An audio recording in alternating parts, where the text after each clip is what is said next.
Hello friends, welcome to my channel D story. আমার আজকের recipe কচুর শাক। আমি সম্পূর্ণ নিরামিষ কচুর শাকের রেসিপি আজকে তৈরি করেছি। বাঙালির অত্যন্ত প্রিয় একটা রেসিপি, গরম ভাতের সঙ্গে খেতে দুর্দান্ত লাগে। দেখে নিন আজকের রেসিপিটা কেমন লাগলো, অবশ্যই আমাকে কমেন্ট করে জানাবেন। আজকে আমি তৈরি করব কচুর শাক। তার জন্য কচুর শাক আগে থেকেই নিয়ে চলে এসেছি আর এখন কেটে নেব। তার আগে কিন্তু বাজার থেকে আনার পরে খুব ভালো করে ধুয়ে নিয়েছি, কেননা কচুর শাকের মধ্যে প্রচুর পরিমাণে ধুলোবালি থাকে আর সিদ্ধ হওয়ার পরে কিন্তু সেগুলো কিচকিচ করবে। তার জন্য আগে থেকে ধুয়ে নেওয়াটাই কিন্তু খুবই ভালো। ধুয়ে নেওয়ার পরে আমি এখন কেটে নিচ্ছি। আর কাটাটাও কিন্তু খুবই সহজ। বটির ডগায় লাগিয়ে টান মারলেই কিন্তু খোসাটা ছেড়ে যায়। এই রকমভাবে পুরো খোসাটা আমি প্রথমে ছাড়িয়ে নিচ্ছি। ছাড়িয়ে নেওয়ার পরে কেটে নেব। পুরো খোসাটা এখন ছাড়িয়ে নিয়েছি আর এখন আমি টুকরো টুকরো করে কেটে নিচ্ছি। টুকরোটা আমি একটু ছোটো ছোটো করেই করছি, এতে করে কিন্তু তাড়াতাড়ি সিদ্ধটা হয়ে যাবে। আর আজকে আমি কিন্তু কচুর শাকটা পুরোপুরি নিরামিষ করব। চিংড়ি মাছ দিয়ে বা ছোটো মাছ দিয়েও কিন্তু খুবই ভালো লাগে কচুর শাকটা। তো আজকে আমি কিন্তু নিরামিষ করেছি। পুরো কচুর শাকটা কেটে নেওয়া হয়ে গেছে। এবার আমি ভালো করে ধুয়ে নেব। বেশি বেশি করে জল দিয়ে কিন্তু আমি ধুয়ে নিচ্ছি। আপনারাও খুব ভালো করে কিন্তু কচুর শাকটা ধুয়ে নেবেন। এখন আমার কচুর শাকটা ধুয়ে নেওয়া হয়ে গেছে আর জলটা আমি ঝরিয়ে নেব। একটা কড়াই চাপিয়ে নিচ্ছি গ্যাসের মধ্যে, আর কড়াইয়ের মধ্যে আমি দিয়ে দিচ্ছি কচুর শাকটা। আর পুরো শাকটা দেওয়ার পরে কিন্তু কতটা ফুলে রয়েছে। একটুখানি আমি আঁচটা বাড়িয়ে দিয়েছি আর জল না দিয়ে কিন্তু এটা সিদ্ধ হতে দেবো। ওপর থেকে আমি একটা চাপা দিয়ে দিচ্ছি আর দিয়ে দিচ্ছি সামান্য পরিমাণে লবণ। লবণ দিলে কিন্তু খুব তাড়াতাড়ি সেদ্ধটা হয়ে যায়। আর এটা যত সেদ্ধ হবে তত কিন্তু জল বার হবে। তো এখন দেখতেই পাচ্ছেন যে ঢাকাটা কত উপরে রয়েছে। সিদ্ধ হওয়ার পরে ফিরে এসেছি আর এখন কিন্তু অনেকটা জল বেরিয়েছে আর সিদ্ধটাও কিন্তু খুব ভালো করে হয়ে গেছে। তার জন্য কিন্তু কচু শাকটা একদম কমেও গেছে। রান্না করার আগে মনে হচ্ছিল কতটা যেন কচুর শাক রয়েছে, আর এখন যেই না কিনা সেদ্ধ হয়ে গেছে আর কতটুকু হয়ে গেল। তো সেদ্ধটা হয়ে গেছে। এবার আমি ছিদ্রযুক্ত একটা থালা নিয়ে নিয়েছি আর থালার মধ্যে ঢেলে নিচ্ছি কচুর শাকটা। এই থালার মধ্যে আমি জলটা খুব ভালো করে ঝরিয়ে নেব। তার জন্য আমি খুন্তিতে করে হালকা হাতে চাপ দেব আর জলটা কিন্তু নিচে পড়ে যাবে। যত চাপ দেবো তত কিন্তু এর থেকে জল বের হবে। এই জলটা যদি এরকমই রেখে দিই তাহলে যখন কড়াইয়ে কচু শাকটা রান্না করব অনেকক্ষণ ধরে কিন্তু নাড়াচাড়া দিতে হবে এই জলটাকে শুকানোর জন্য, কেননা কচুর শাক একদম শুকনো শুকনো হবে। যত শুকনো শুকনো কচুর শাক হবে তত কিন্তু খেতে ভালো লাগে।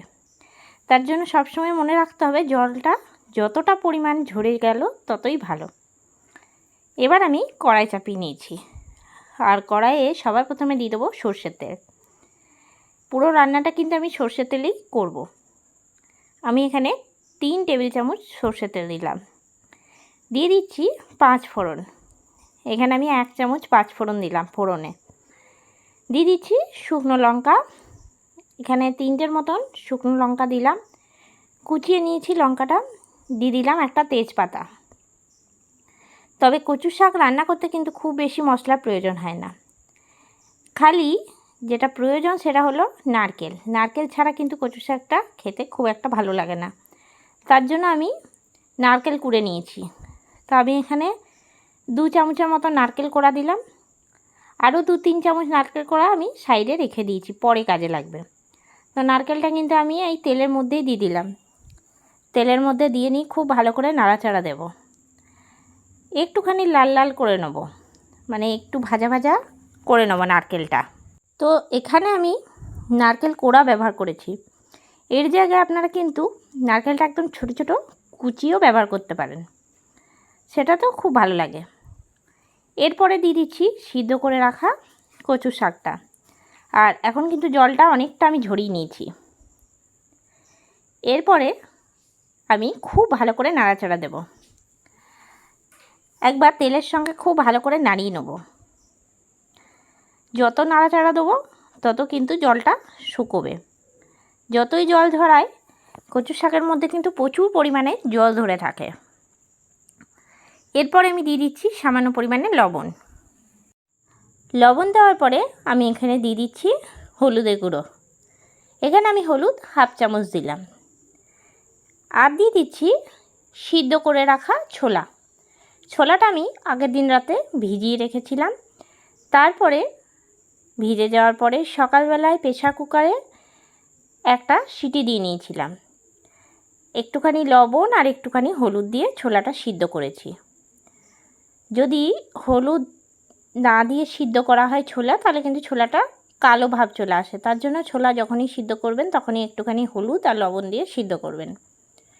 আর কচু শাকের মধ্যে একটুখানি ছোলা দিলে কিন্তু খেতে খুবই সুন্দর লাগে। ছোলাটা দেওয়ার পরে খুব ভালো করে নাড়াচাড়া দিয়ে নিচ্ছি। আর বেশ কিছুক্ষণ ধরে কিন্তু আমি নাড়াচাড়া দেবো। আর এর মধ্যে কোনো মশলা আমি এখানে ব্যবহার করব না।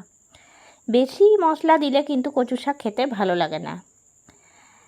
গ্যাসের ফ্লেমটা লো টু মিডিয়ামে রেখে সমানে নাড়াচাড়া দিচ্ছি। যতটা শুকনো করা যায় ততটাই কিন্তু খেতে ভালো লাগবে। এবার আমি এখানে দিয়ে দিলাম 1 চামচ চিনি। কচুর শাকে কিন্তু একটুখানি চিনির ব্যবহার করতেই হয়, না হলে কিন্তু খেতে সেরকম ভালো লাগে না। তাই একটুখানি টেস্ট আসার জন্য আমি এখানে চিনি দিলাম 1 চামচ। চিনিটা দিয়া খুব ভালো করে আবারও নাড়িয়ে নিচ্ছি। আমি কিন্তু বেশ কিছুক্ষণ ধরে নাড়াচ্ছি। এখনও অনেকটা পরিমাণ এর মধ্যে জল আছে। যত নাড়াচাড়া দিচ্ছি ততই যেন জলটা শুকাচ্ছে। সমানে নাড়াচাড়া দিতে দিতে কিন্তু জলের পরিমাণটা অনেকটা কমেছে। এখন কিন্তু অনেকটা শুকনো শুকনো হয়ে এসছে। তো আরও কিছুক্ষণ আমি নাড়াচাড়া দিয়ে নেব। নাড়াচাড়া যত দিচ্ছি তত কিন্তু জলটা শুকিয়ে যাচ্ছে। এরপরে আমি দিয়ে দিচ্ছি ওপর থেকে কোড়ানো নারকেল, যে নারকেলটা আমি আগের থেকে ছড়িয়ে রেখেছিলাম। ওপর থেকে নারকেলটা দিয়ে আবারও নাড়াচাড়া দিচ্ছি। নারকেলের পরিমাণটা একটুখানি বেশি দিলে কিন্তু কচু শাকটা খেতে খুব ভালো লাগে। নারকেলটা দিয়ে ভালো করে নাড়াচাড়া দিচ্ছি। কচু শাক কিন্তু এখন প্রায় হয়ে এসেছে। এবার নামিয়ে নিচ্ছি। একটা প্লেট নিয়ে নিয়েছি আর প্লেটের মধ্যে আমি পরিবেশনের জন্য রেডি করছি। আর ভাত দিয়ে কিন্তু এই কচু শাক খেতে অসাধারণ লাগে। এর সঙ্গে যদি একটুখানি গরম গরম ভাত হয় তাহলে তো কোনো কথাই নেই। তাই বাঙালির অত্যন্ত প্রিয় একটা রেসিপি আজ আমি আপনাদের সঙ্গে শেয়ার করলাম। কচু শাক আর গরম ভাতের সঙ্গে খেতে কিন্তু দারুণ লাগে।